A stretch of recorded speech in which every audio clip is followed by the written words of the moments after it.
You're just a nobody, John Kelly. Emma, my son's fiancée, sneered at me across the dinner table. Her cruel laugh echoed like a dagger in my heart. Everyone froze. Sophia, her mother, smirked in approval. I sat there, gripping my fork, trying to keep my calm. Beneath the surface, rage was simmering. They thought they knew me, old, irrelevant John Kelly. But they were wrong. Soon, they'd find out just how wrong they were. The words hit me like a slap. You're just a nobody. Emma's voice sliced through the casual chatter of the dinner table, her tone dripping with mockery. The room froze. My fork hovered, the mashed potatoes clinging to its tines, my hand trembling slightly. Across the polished oak table, Emma leaned back in her chair, her blonde curls gleaming under the chandelier's light. Her manicured nails glittered, and her mother, Sophia, sat there, smirking like she'd just tasted something sweet. Michael, my son, stared at his plate, his shoulders hunched in silence. His avoidance hurt more than Emma's cruel words. I felt it then, the weight of their eyes. I was John Kelly, 62 years old, and they thought they had me pegged. But they didn't know who I really was. Not yet. I set the fork down with a loud clink, breaking the silence that had fallen over the room. Every eye was on me, Emma's triumphant, Sophia's smug, and Michael's averted. The candles on the table flickered, casting long, eerie shadows across the tablecloth. They thought they could dismiss me so easily, like I was some relic of the past. They were wrong. Emma, I said, my voice low but steady. I leaned forward slightly, catching her gaze. Her smile faltered for just a moment. You think you know me? I pressed. You don't. The room held its breath. Sophia raised an eyebrow, but I didn't look at her. My eyes stayed locked on Emma's, where I could see the flicker of doubt starting to creep into her green eyes. I pushed my chair back, the legs scraping against the hardwood floor, a sound that seemed far too loud. Excuse me, I said, my hand steady despite the rapid pounding of my heart. I stood, the whispers following me like smoke as I walked out of the dining room. The hallway was dim, the air cooler. My footsteps slowed as I passed the family portrait hanging on the wall. It was of me, Elizabeth, and Michael from a time long gone. Elizabeth's smile in the picture felt like a ghost watching over me. I stopped for a moment, my fingers brushing the glass frame. Emma's mocking laugh echoed in my mind, but I knew one thing, soon enough, they'd find out. And when Sophia Googled my name, their world would crumble. But first, I needed to remind myself who I was. I turned toward my study and pushed the door open, its creak breaking the silence.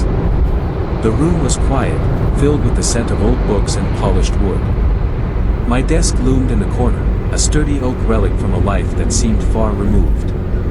The family photo of Elizabeth and Michael, frozen in time, sat on it. I crossed the room and picked it up, my thumb tracing the edge of the glass, the memory of that moment hitting me like a wave. It was 1997. I was 34, striding through the glass doors of an investment bank in downtown Chicago. The office buzzed with energy, phones ringing, papers shuffling, the hum of ambition filling the air. My desk was buried under reports, a coffee mug teetering on the edge. My boss, Harold, leaned against the doorframe, his tie loosened. He tossed a folder onto my desk. Kelly, you're in line for VP, he said, his eyes glinting with excitement. Big accounts, corner office, you want it? God, I wanted it. I wanted everything. But Elizabeth's cough had worsened that week, and I knew what that meant. I could see her pale face on the hospital pillow, her frail hand squeezing mine. We'll be okay, John, she whispered softly. I looked at Harold, throat tight. I need to be home, I said. He blinked, his disappointment clear, but he nodded. I left the folder unopened and went home to Elizabeth. I sat back in my chair, feeling the weight of the years. The memory shifted to 2004, a time when we were struggling. The kitchen was small and cluttered. Michael was 16, all long limbs and quiet rebellion. I sat at the table, writing a check for his private school tuition, my fingers cramping from the overtime at a job that paid half of what I used to make.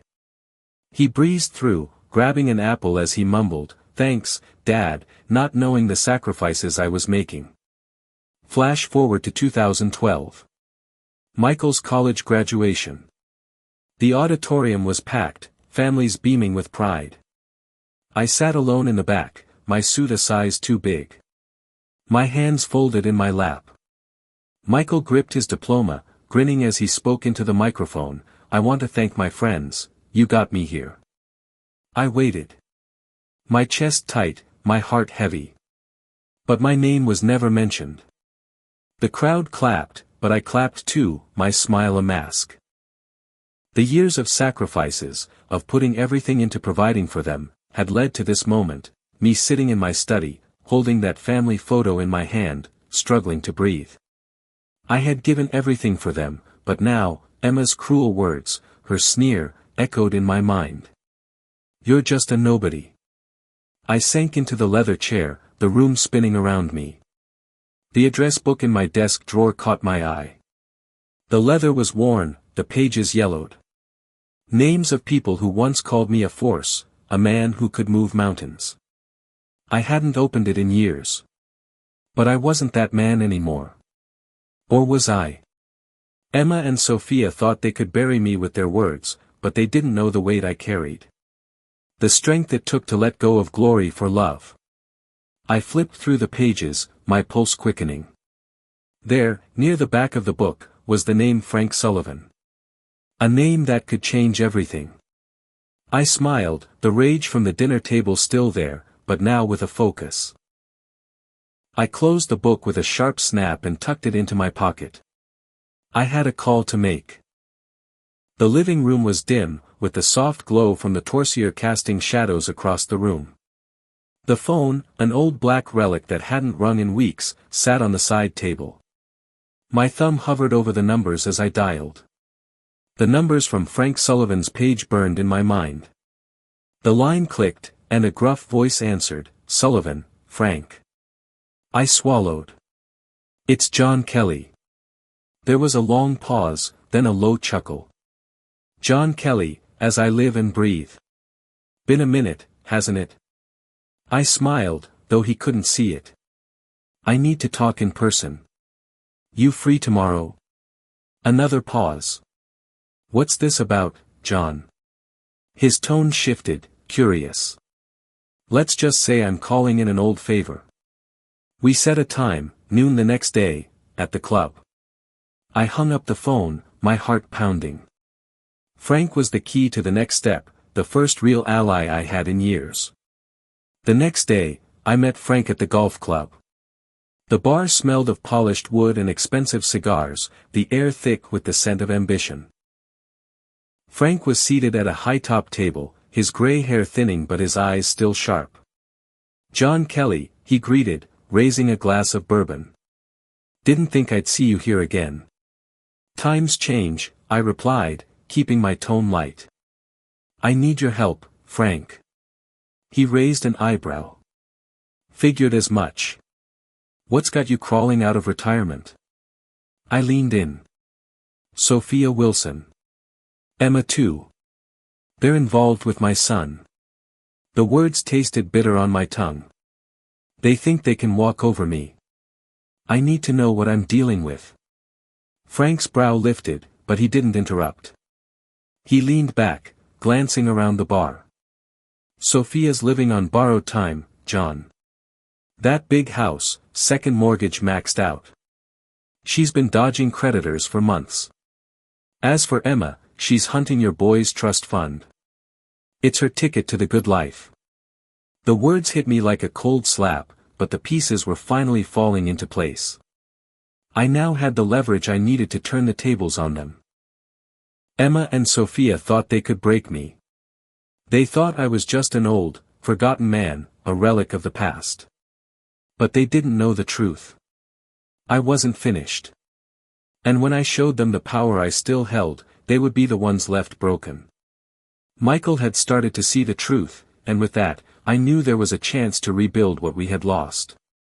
And as I walked out of that office, the weight of the address book in my pocket, I realized one thing: no one was ever really finished. They could tear me down, but I was coming back, stronger, smarter, and ready to show them all who John Kelly really was.